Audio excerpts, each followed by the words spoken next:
हरे कृष्ण जितेबले जड़े dead body माने मरी जाए ता जीवन चल जाए से डेड बॉडी को लोक माने बहुत सुंदर सजे था माने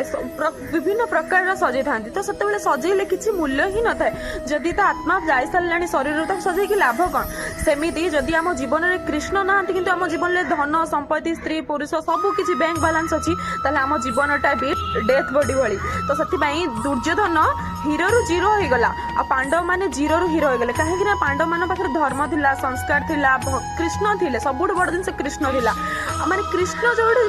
दुर्योधन पाखे नथिले तो से हीरो रु जीरो हो गला तो आपण माने भी जदि एबे भी सुधा कृष्ण को चॉइस करी ना कृष्ण को चूज करी ना कृष्ण को शरण रे निजको नै कि समर्पण करी ना ताले दुर्योधन भली परिस्थिति दिन ना दिन आसीबो काहे ना भगवान गीता रे सेटा कहिसंती 1.10 ला अपन माने पढिबे श्रीमद् भगवत गीता रे तो जदि भी आसी ना ताले एबे जाई कि कृष्ण पाखे निजको समर्पण कर दियंत।